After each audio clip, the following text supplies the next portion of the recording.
Hey everyone, my name is Shanice and welcome back to my channel. I know it's been a while, but I wanted to start the new year off right with one of my favorite videos to make in the year, which is my list of my favorite books that I read last year. So this year I decided to rank my list, which I don't think I did last year or any of the other years that I did it. I went back and forth like pretty much anyone who does this video. I ended up just keeping 25 books on this list, so I'm going to be talking about 25 books. I know other people have top 10, top 20, I can't do it.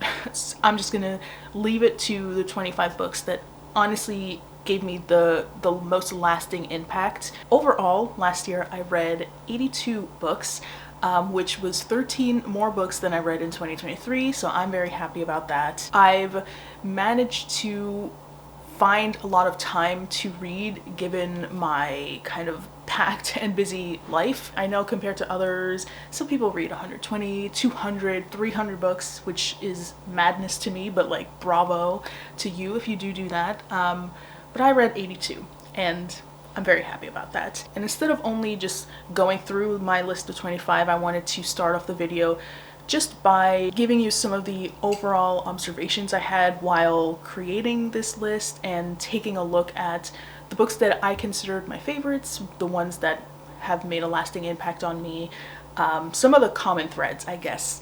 I think it helps in choosing books in years to come. I'm starting to learn more about what makes me a unique reader, the different things that I specifically look for in books. So some of the common threads that I found in these 25 books were that a lot of the characters in these novels or short stories were people trying to find clarity in their lives, going on a journey of asking why for something that happened in their life, why their life is a certain way.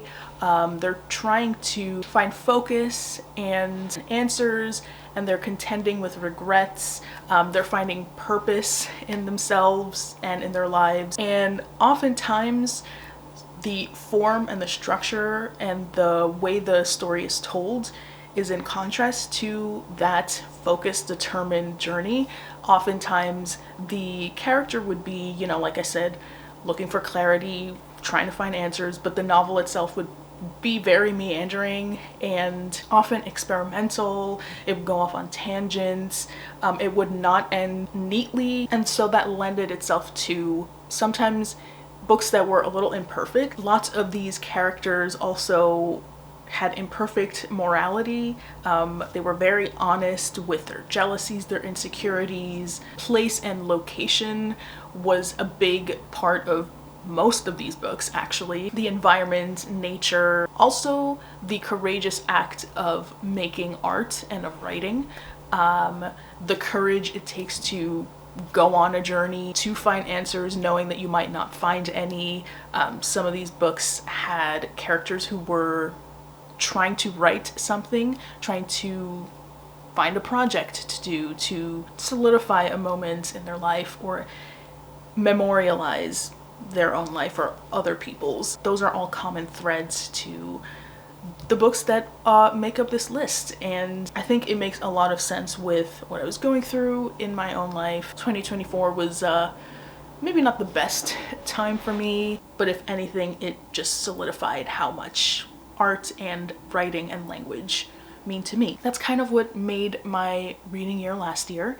And so we have quite a few books to get through, so let's just begin with the first one. And I'm going to be looking off to my computer because I have my list there.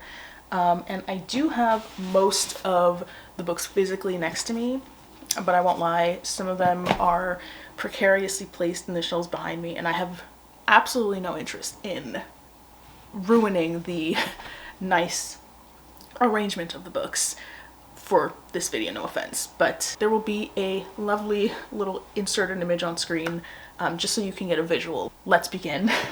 Number 25. I read this book in preparation for the movie adaptation that came out a couple of months ago, and I was not expecting to like it this much. I really didn't know much about the story believe it or not. So let me just mention it before I continue. It's Wicked by Gregory Maguire.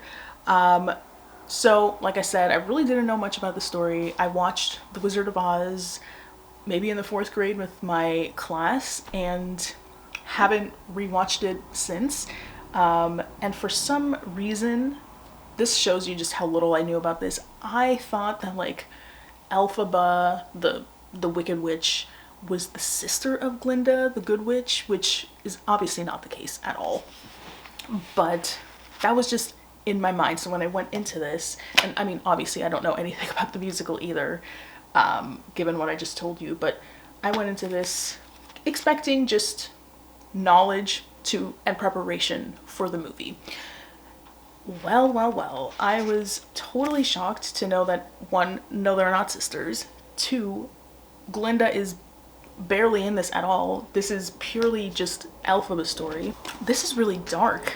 This is, if you like the book Geek Love by Catherine Dunn, and you kind of are okay with that darkness and those uncomfortable plot points that it explores, I think this is up your alley. This is not for kids.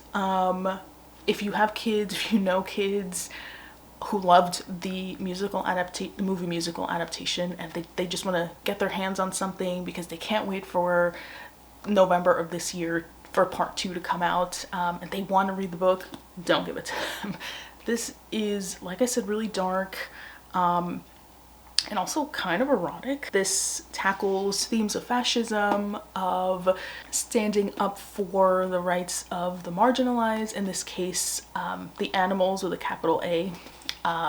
Reading this, the vibes gave me like Harry Potter meets The Lord of the Rings meets His Dark Materials. I love the movie musical adaptation. I've seen it twice in theaters and I'm just like a super fan now. And so I have book 2, Son of a Witch, and I'm very interested in continuing the series. Just as a bonus, it has really beautiful illustrations in here. I have not been able to stop thinking about this. All right, then number 24 is actually a short story collection, which I didn't mention this in the beginning, but 6 of the books that I'm going to talk about in this video are short story collections. One's a compilation compendium, but the others are proper collections. And this is one of them. This was Innards by Mahodi Oemfele Makene.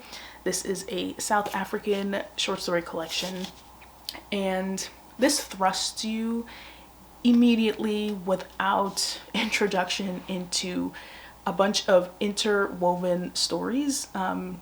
Each of the characters is South African from a different identity, so we really do get a modern day rendering of South Africa. Of course a limited one, because there are limited stories in here. This is one of those where I highly recommend listening to the audiobook, which was read by the author. I think reading the stories, because they are very much embracing the vernacular, the colloquialisms of the people in the stories. Sometimes for people who don't know much about South African culture, or know about the lingo, maybe some of the slang, it might be a little difficult, but hearing the rhythm of each of the narrators helps you find the flow of the stories. But also you can actually hear the nuances and accents. I was really blown away. They are a little bit experimental in form, but as I said, they are really imaginative and true. There was an earnestness and an honesty that I really appreciated here. The next one is one of the books that is behind me that, actually, can I show you? It is right here, but all of these books are stuffed there, and so is Frankenstein's Creature. I'm not moving them. So this book is called The Weight of Things. This is by Mariana Fritz, and this is one of the 6 translated fiction books that I've included on my list. This was translated from German, from Austrian German, by Adrian Nathan West. And this one, there's one phrase, just I will never forget it. It's the thawing of youth. Amazing. scattered throughout there are these marvelous turns of phrase. But this one is odd to describe. All I will say is that this one plays around with time. Characters start kind of crashing into each other, their identities start blending. There is the backdrop of World War II, which is sort of indirect. Characters start making jokes that make you realize what is actually going on, but it is, I wouldn't say it's a novella that really tackles World War II. It's just like this ghost that is in the background. This is a short one, but one, like all of the books here, has really stayed with me and has haunted me a little bit. And then, oh, I must talk about this next one. Okay, number 22 was a book published in 1935. It's one that has sort of been dropped into the conversation since a little bit before 2016 for, I guess, obvious reasons. In the US, politically, lots of people, at least in articles that I've read, mention this as a prophetic book that kind of foresaw the political era we're in now. And I had held off on reading it until this past election, right after the, for me, depressing loss and week that I had that week when those results came in. And I just decided, you know what, now's the time. Now's the time to read what might be happening very soon. So this is It Can Happen Here by Sinclair Lewis, who is one of my two favorite author discoveries this year. The other one we'll get to much later in this video, but Sinclair Lewis is an amazing writer. Oh my god. Essentially, this book is about an outsider type of businessman, this demagogue, right? He has no experience in politics, but he just draws people in for some reason. He doesn't have an ideology really. He kind of takes ideas that he sees are popular and kind of amalgamates them and forms his own philosophy. He has like an 11-point plan for the things that he wants to do as a politician, and he runs for president. Most people just kind of think it's a joke. They don't think he's ever going to win. Lo and behold, the man becomes president. And the main character here is a journalist. What was his name? Oh, Doremus Jessup. He is a journalist, and like other journalists, like other media professionals, he has been warning Americans about this man, about how he's a fascist, about how he has plans to do very bad things to the people he sees as his enemies, people who don't, you know, bow down, who don't give up their values and sacrifice their morals just to, you know, fall in line. People who have been victims of fascism in the past are also waving a flag saying, people, this is fascism, this is what's gonna happen, and nobody listens to them. And then things get very bad. The politician, the demagogue who becomes president, his name is Buzz Windrip, and his final rally before the election is a speech, a really vitriolic, hateful, xenophobic speech given at Madison Square Garden. It was unbelievable reading this during these times. There are so many passages that I could read from, but I'll just choose a couple that, I mean, could be taken from today. So in this one paragraph, Doremus is talking to his daughter, and so he tells her, they're only a handful, but just think how small Lenin's gang was at first, and Mussolini's and Hitler's and Kemal Pasha's and Napoleon's. You'll see all the liberal preachers and modernist educators and disconnected newspapermen and farm agitators. Maybe they'll worry at first, but they'll get caught up in the web of propaganda like we all were in the Great War, and they'll all be convinced that even if our Buzzy maybe has got a few faults, he's on the side of the plain people. and against all the tight old political machines, and they'll rouse the country for him as the great liberator, and meanwhile big business will just wink and sit tight. And then, by God, this crook, oh, and I don't know whether he's more of a crook or a hysterical religious fanatic, along with Saracen and Hake and Prang and McGoblin, these 5 men will be able to set up a regime that'll remind you of Henry Morgan, the pirate capturing a merchant ship. And another one is, again, Doremus speaking here. He says, why, there's no country in the world that can get more hysterical, yes, or more obsequious than America. Look how Huey Long became absolute monarch over Louisiana, and how the Right Honorable Mr. Senator Berzelius Winthrop, Buzz, owns his state. Listen to Bishop Prang and Father Coughlin on the radio, divine oracles to millions. Remember how casually most Americans have accepted Tamami grafting and Chicago gangs and the crookedness of so many of President Harding's appointees. Could Hitler's bunch or Winthrop's be worse? Remember the Ku Klux Klan.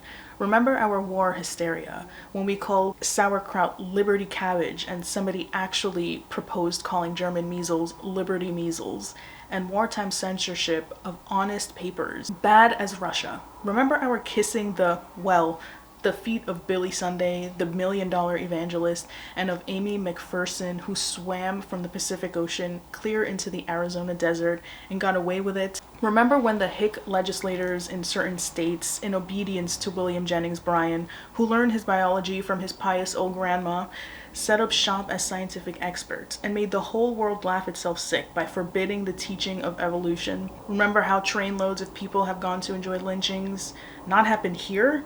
Why, where in all history has there ever been a people so ripe for a dictatorship as ours? And it goes on, and it goes on, and it goes on from there. So it's a hard read, but Sinclair Lewis is a brilliant writer, and he sprinkles in some humor, which you kind of just heard in some of those passages I've just read. So if you can stomach it, I would recommend this highly, and I really look forward to reading more of Sinclair Lewis after this.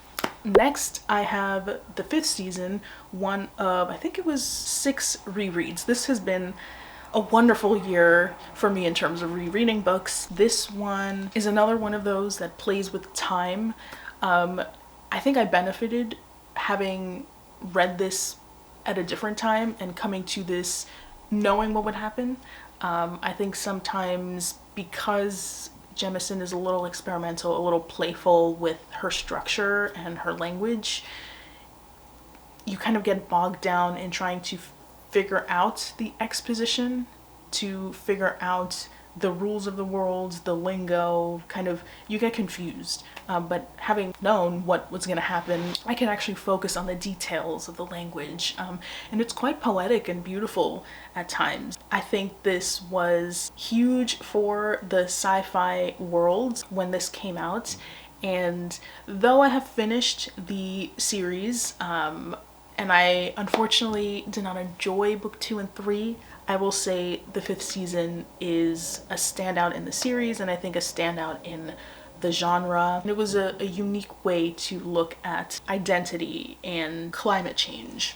All right, next is A Tale for the Time Being by Ruth Ozeki. I read this in maybe a day if you really look at like the start time and the end time, but over the course of 2 days technically. This one swept over me in a way I did not expect, because in the beginning I was kind of struggling to fully connect to the characters. It's sort of semi-autobiographical. We have one narrator, Ruth, who is an academic. She lives in, is it Victoria? I think she lives, yeah, in Canada. Her husband is an environmentalist and artist, and he knows a lot about trees, about plant life, about nature. And Ruth is an academic. And so her point of view is, you know, very matter of fact, very objective. She has that academic scholarly touch. Contrasted to our other narrator, what is her name? Now. Her name is Now. She's young. She is an erratic character. She's very unexpected. I had no idea where her narration, her part was going. She jumps from subject to subject, but you know, it makes sense because she's so young and she goes through unbelievable things in her life, lots of violence. Like, so many people here are so cruel, including now to me. Her father is a big character here, and as flawed as he was, I don't know, he just needed like a little sympathy sometimes. So, you know, it was kind of going and going, and I was like, God, this is like really depressing. Like, I don't know if I'm in the mood to read this. And then all the things it's trying to say about interconnectivity, not just ancestrally, but through the environment. Vancouver and Japan here have, you know, more of a geographic link than we might have known. Of course, we have an ancestral link here because Ruth is Japanese, Canadian, and now is Japanese. So you get the movement in time between that, but also the physical linkages of their stories, which is really interesting. Also, we have environmental disasters here, which affect the storytelling. It literally affects the narration and the fate of the narration.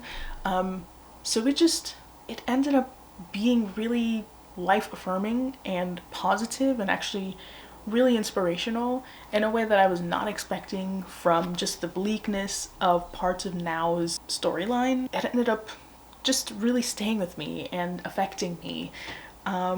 So yeah, I know I'm like late to the game. This came out in 2013. But I'm really glad I finally got to this. Also, one big thing here is Zen Buddhism. And it plays into the title because the time being is a kind of a type of person in Buddhism, one that lets time flow through them. So it can be a tale for the time being, but it can also be a tale for the time being. So like a tale for now, the character now also. So just a lovely cohesive novel. Highly recommend. And my next book, number 19, I need to go faster because I've spoken already for quite a bit of time. Number 19 is a book that is down there somewhere. It is The Extinction of Irina Ray by Jennifer Croft. This is a very layered, complex story in concept. I've spoken about this one as I have a lot of these books in other videos. But this is about a group of translators obsessed with this one Polish writer named Irina Ray. They go to her like secluded place in her house in Poland, in a town very much rooted in trauma, and we see how the environment has absorbed that trauma. But anyway, these translators always go there, secluded, to translate a new work from Irina Ray. And all of a sudden this woman disappears, and instead of doing, you know, the rational thing of calling law enforcement or properly investigating, they try to investigate her disappearance themselves. So it's like if academics were on the real world. Very gossipy and petty, but funny and whip smart. I kind of worship low-key Jennifer Croft. She's an inspiration to me. I love translated fiction, and I just kind of think translators deserve so much more credit than they are given. She's remarkable as a writer independently of her translating. She is able to showcase just her phenomenal intelligence and expertise in her field, but how playful and fun she can also be. You can tell she takes her work seriously, but she also can imbue it with some levity too. Like, she's not full of herself.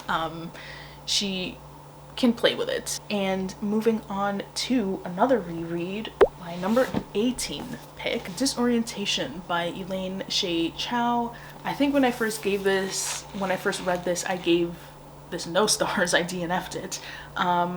So I came into this just with an open mind, No promises made, but just, I'm gonna let the book take me, and it really did. We follow a PhD student who's falling out of love with her studies. She has no interest in writing her dissertation, and this really is a satire of academia. This PhD student, she finds this like mysterious note in the marginalia of one of the books that she is reading, like half-heartedly for her dissertation, and that like sparks something in her, and she wants to find out more information about who wrote this note, and what else they know about the author that she's supposed to be studying. The book is almost taking a look and mocking, in a way, academic research, and the crazy rabbit holes that you might end up in just as a researcher and a scholar. It has a lot of fun with it. It is actually funny. The character here goes into a complete spiral. And of course, the book tackles the idea of yellowface, physical yellowface, but also full embodiment, almost method acting yellowface, where the person has changed their entire identity to pretend to be something that they're not. So yeah, it's a wild ride, and it's not going to be for everyone. It certainly wasn't for me the first time, but it just worked this time. And I look forward to seeing where Shay Chow's career goes. I want her to continue this satirical, sharp path, but we'll see where she goes. And let's see, what is next? 17 is a short story collection. It is Kelly Link's White Cat, Black Dog. These are retellings of fairy tales. I think Skinner's Veil was my absolute favorite here, but these are just so creative and so freeing. This was a little bit of what I meant of the courage to write, just how uninhibited Kelly Link is in letting her imagination soar. There's a lot of freedom to it that just inspires me. Yeah, I agree with the Washington Post that Kelly Link is a short story sorceress.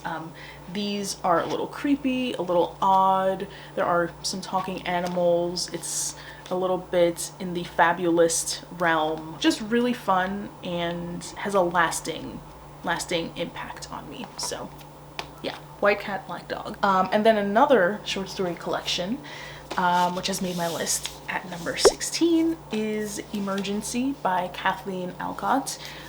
These are just a masterful collection of stories, quite honestly.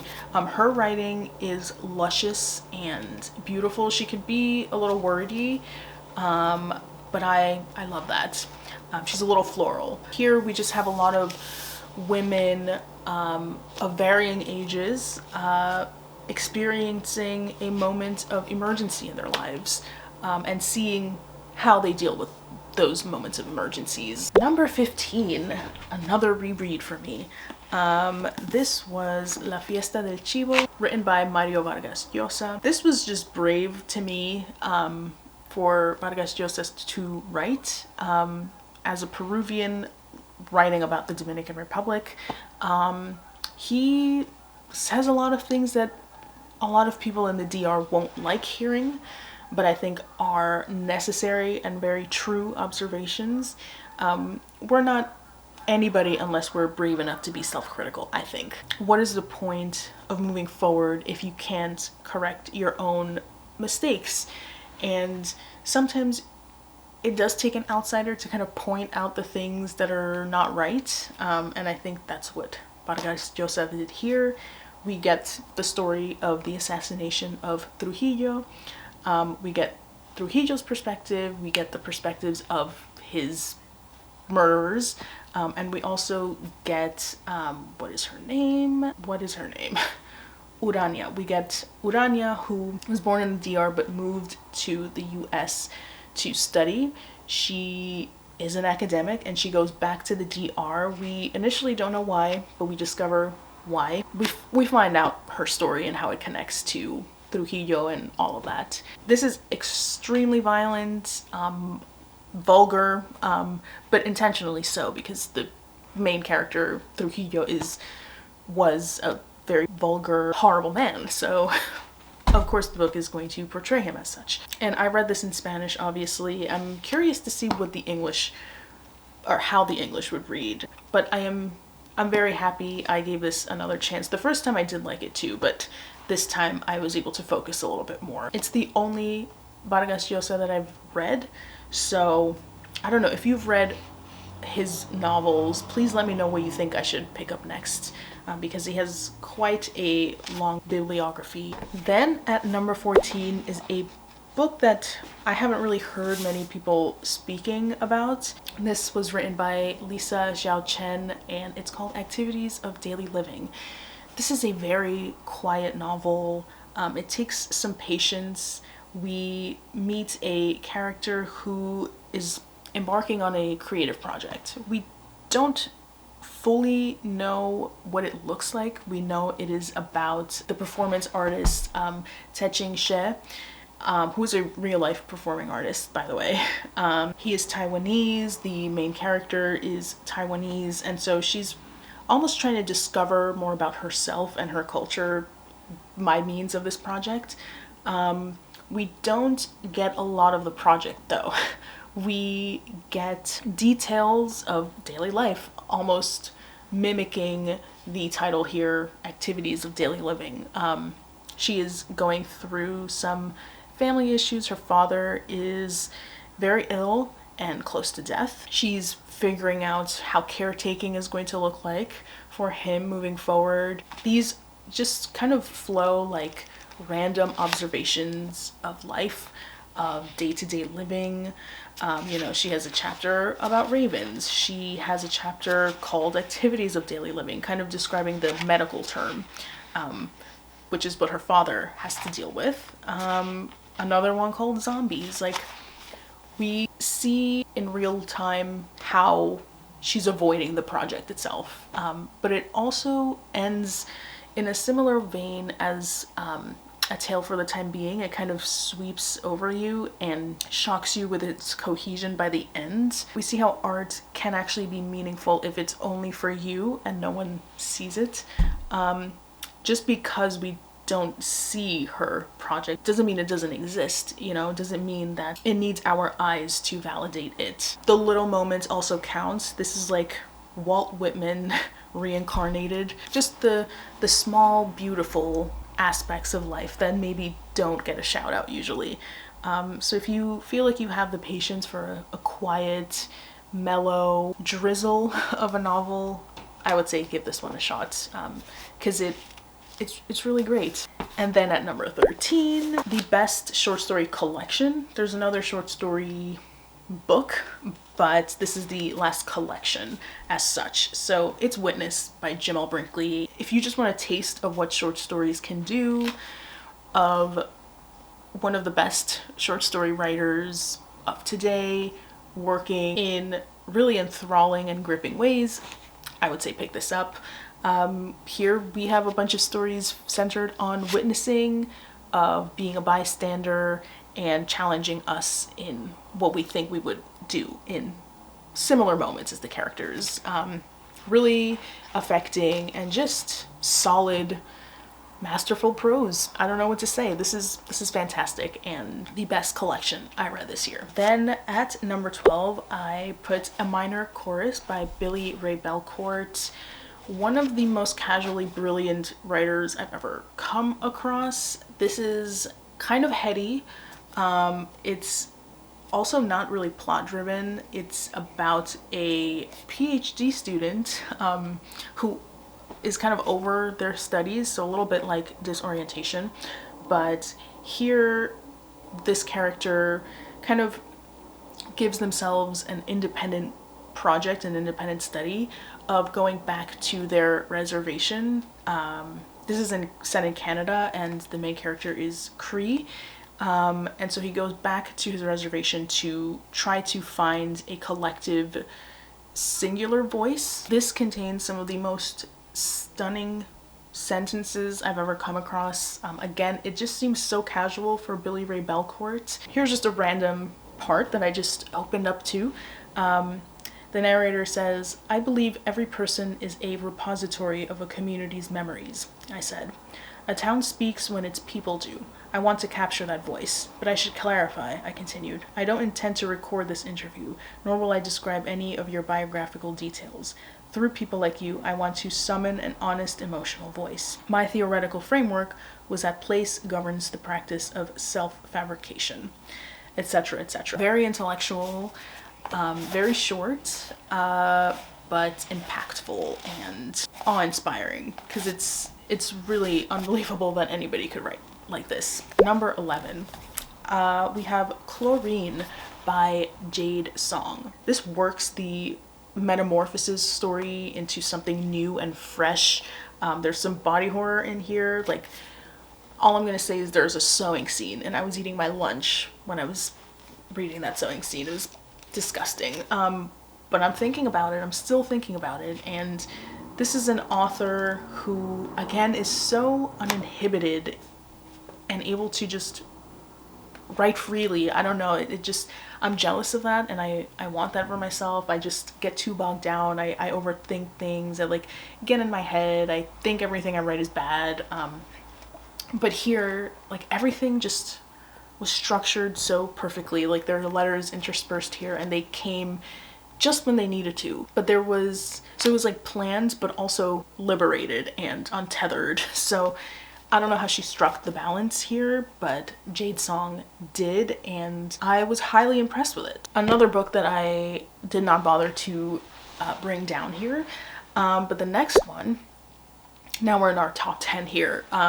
This book is Eugene Onegin. This was written by Alexander Pushkin, and I read the edition translated by Vladimir Nabokov, who is probably my favorite writer. I don't know if he still would be, because I'm a little afraid of going back and reading some of his work, because I don't know if I would love it now. But his writing, there's like a pre-Nabokov and a post-Nabokov for me. There's like a schism there in my reading life, and he made me the reader that I am today. So anyway, I had always heard of this edition being out there because I studied a little bit of Nabokov's when I was in undergrad, and I'm a fan, so I just know that he's a translator himself. So what makes his translation unique from others is that he didn't try in his translation to keep rhyme. Whereas rhyme exists in the Russian, in translating he wanted it to be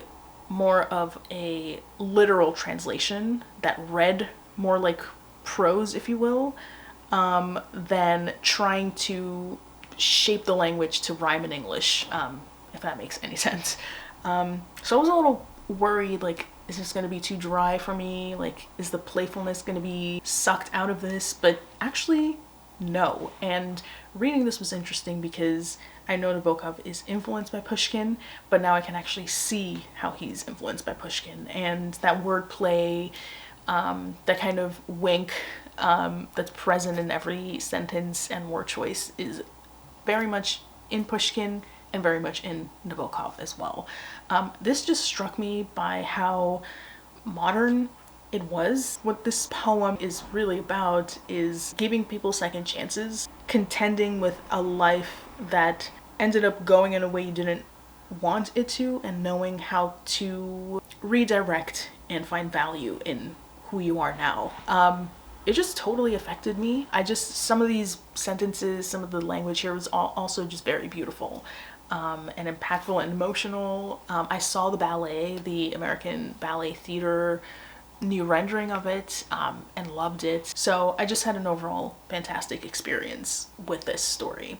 What is this? Number 9. This is Elena Knows by Claudia Piñeiro, and this was translated from Spanish to English by Frances Riddle. I was expecting one thing and came out with something else. So I thought this was more like a thriller, a whodunit, because we follow an older woman who has Parkinson's and her daughter has recently passed away. The police has declared it a suicide, but Elena, who is the mother, just does not believe that. She cannot come to terms with that as the way that her daughter ended. It didn't make sense with who she knew to be her daughter. And so she goes on her own investigation to try to disprove the police, and we get a really introspective and honest look at what life is like for somebody with Parkinson's who is on a really physical journey, and how her daily life can interfere or can make that journey and investigation very difficult. But we also just learn how perspective makes everything. Do we ever fully know someone? Is our version of who they are even close to the version of who they actually are? Yeah, there's a movie adaptation also that I reviewed, and it's quite good. It's quite a faithful adaptation. So I also recommend that if you are interested. And then number 8 is a reread, another one. I actually, when I first read it, I gave it 3 stars, so I never hated this book. It's Wolf Hall by Hilary Mantel. This is one of those like perfectly researched, expertly crafted novels. I almost thought of it like when you're a dancer. At a certain point, you train and you train, so your technique can become second nature, so you don't have to think about it. You can just imbue the choreography with your emotion. And I felt like that was a similar thing that was happening here with Hilary Mantel. Like, her technique in this case was more the research that she did, how she understood the language of the time, the people of the time, the politics, the history, the religion. I mean, all of this research, she got to a point where it was just second nature to her and she could just write. And that naturally flowed out of her writing. And who knew that I would care about all these Thomases? There's actually a line in the book that says like everybody is named Thomas, and it is true. Like, there are so many Thomases in this novel. We, of course, the main Thomas, the he in this book is Thomas Cromwell, who rose up from quite a violent and brutal upbringing to becoming like the right-hand man of Henry VIII, who of course was the catalyst for the creation of the Church of England. This is a funny book, lots of political intrigue, so I think if you like The Crown, if you like Game of Thrones, then you would appreciate this. There are just some books that you just have no idea how anybody could write them. I like being impressed by the art form that I'm experiencing and seeing masters do what they do best. And this is one of those examples. I am really hoping to finish this series this year. I have read Bring Up the Bodies, the second book, but I'm going to be rereading it very soon, and of course finally getting to The Mirror and the Light. The masterpiece or PBS adaptation is supposed to be coming out, I think, in March, and I want to be finished with the series before then. But I always say that I never accomplish those things. All right. Number 7, The God of the Woods by Liz Moore. Objectively speaking, Wolf Hall is a better book, but again, this is all about like emotions and how I felt about the book in the moment. It's a book about class, but it's a thriller, and I haven't felt as good about a thriller like that since maybe Ton of French. This is, to me, less literary than Elena Knows. So I wouldn't classify it a thriller along those lines. That's more like a intellectual literary fiction thriller, like a literary thriller. This is a literary thriller, but maybe a little bit more plot driven, more commercial in a sense, but I loved it. I let it sweep over me. It's a great summer fall book. It's about a young girl who goes missing in a camp that is embedded in the Adirondack Mountains. It is so rich in atmosphere and landscape, and it's the type of thriller that I enjoy. Ones that are not just about like solving the crime, but also telling us a little bit about the place and the people, the class, the overall social structures at play. And this absolutely did that. And then we have another reread. I just love this book. I love this author. This one is number 6, and it's The Idiot by Elif Batuman.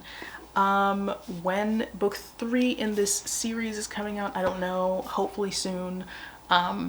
But I mean, what can I say that hasn't been said about this? The main character, Celine, she is a first year in Harvard. She just can't help but meander and make astute, really intelligent observation about languages, movies, people. You're just kind of struck by how random but how smart everything she has to say is. She's able to think in an interdisciplinary way and make cohesive, really poignant statements about things. And it's really funny. I foresee myself rereading this in the future. It's a good time to be in Elle Fortunen's hands.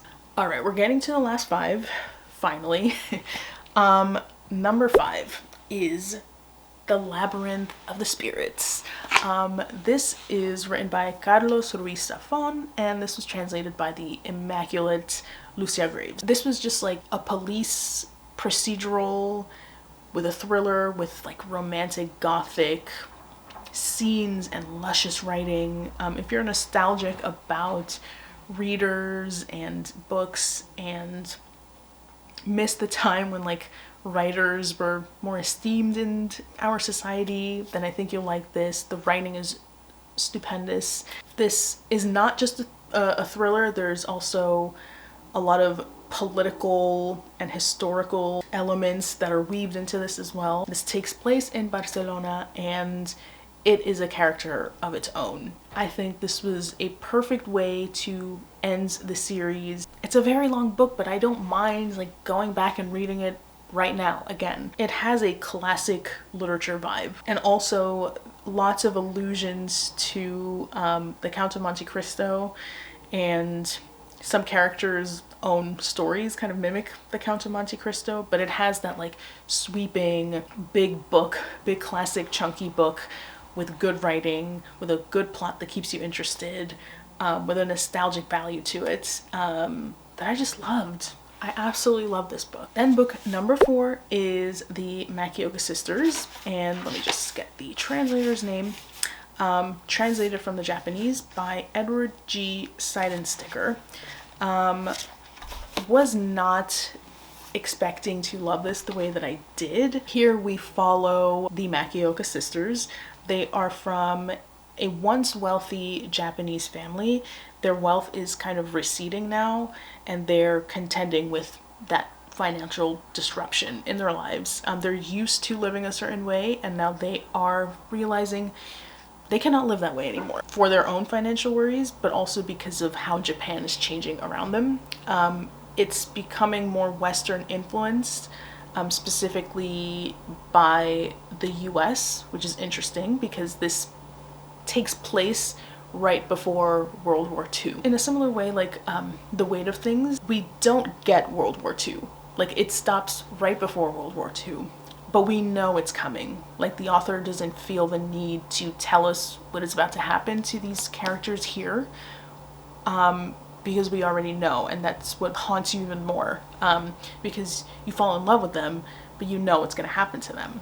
There are characters here who even moved to the US, and we know what probably happened to them as Japanese people living in the US. They were probably judged and discriminated against, but the novel itself, the plot itself, is actually not about those things. It's about one of the Makioka sisters, Yukiko, trying to find a partner.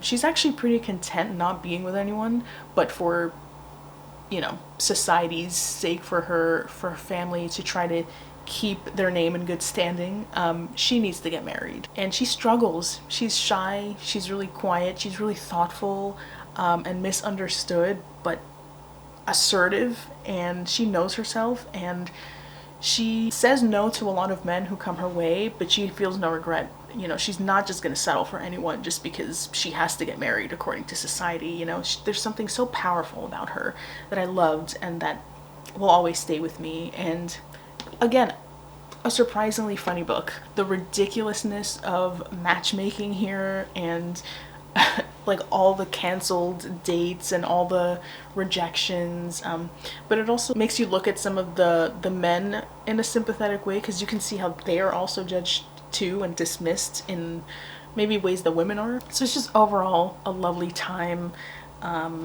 and I've yet to watch the movie adaptation. I own it, but I have yet to watch it, so let's see how it compares to this remarkable novel. And then number 3 is another reread, and I'm so glad that I ended up giving this author and this series another chance, because officially, I'm telling you this now, this series, it's really like supposed to be one book split up into 4, but this story is like now one of my favorites of all time. And book number 4 is what I chose as my book number 3 of 2024, and that's The Story of the Lost Child by Elena Ferrante, translated from Italian by Anne Goldstein. This is the closing chapter of the Neapolitan Quartet.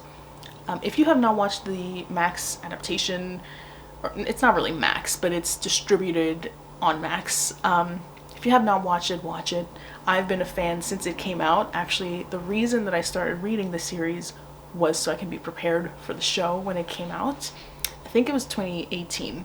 Every season is great, okay? Every season is fantastic. But the book now. I am always Team Leela. I am not the biggest Lanu fan. I think she's an imitator and her talent is like nothing compared to Leela's, but a lot of what this book looks at is class and how some people are just more able to fit neatly into how society functions and how other people just seem to always struggle. Ferrante, she's able to scoop out every single emotion out of every moment of every memory. She has a meandering style, her characters do. They are overthinkers. Lanu is our speaker here, of course, and she is an overthinker to the extreme, much like me. Every sentence is so true. Everything is like, oh my god, yes, I know exactly what you're saying. I know exactly how you feel. It's reflexive of points that were made in, you know, previous chapters, previous paragraphs. It's like so interconnected. We as readers are confronted with like the not so nice parts of ourselves, like our jealousies, insecurities, and it's like you feel enraptured reading this. It's so addictive. I don't know what it is about this book, or these books. This is, to me, a series that will be considered like modern classic in a few years, if it's not already.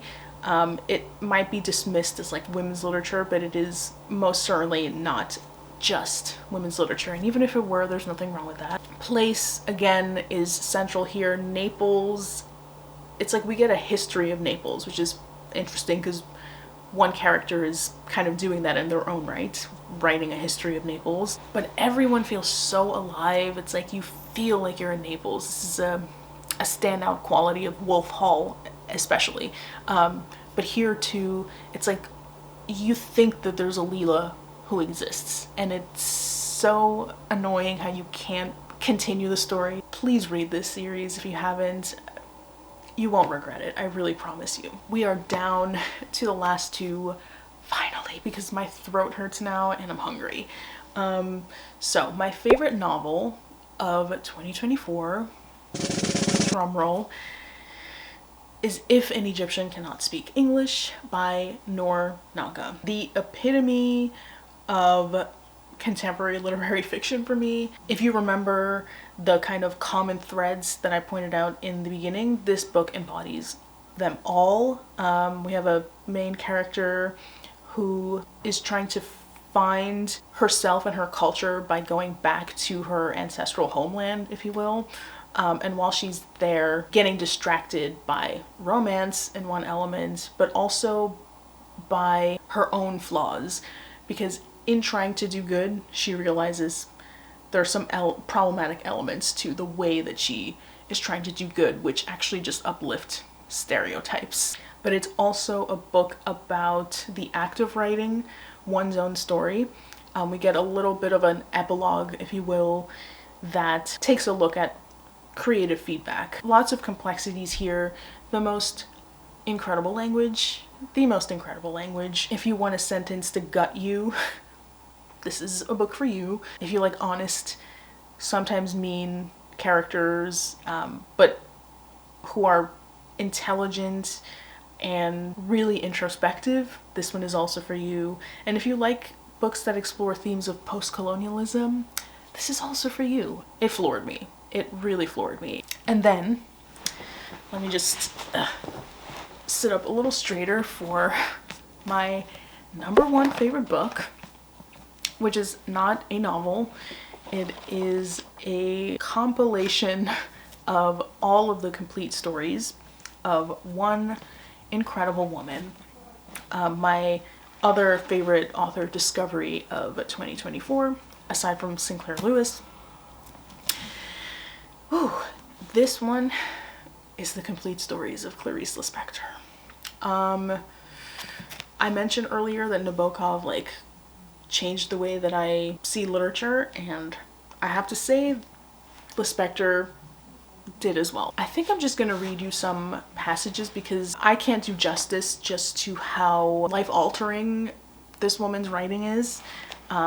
These are just casual sentences, like I'm just gonna randomly open a page and read a part of it. But this is just how good Clarice Lispector is. This is from a story called Another Couple of Drunks. Mais dois bebedos. I think that's how you pronounce it. And she just says, I refuse to grant him the right to have a soul of his own, full of prejudices and love of self. One of those wrecks who, smart enough to know he was a wreck, shouldn't have lights and shadows like me, who could tell my life story going back to the time before my grandparents had ever met. I had the right to be modest and not expose myself. I was conscious, aware that I laughed, that I suffered. I'd read books on Buddhism. They'd put an epitaph on my grave when I died. And I got drunk, not just for the hell of it, but for a purpose. I was somebody.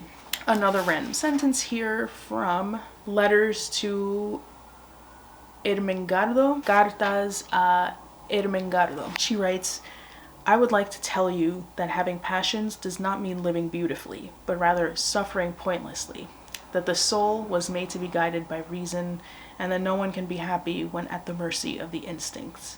For we are animals, yet we are animals disturbed by man. And if they forgive him, he is proud and demanding, and never forgives their excesses.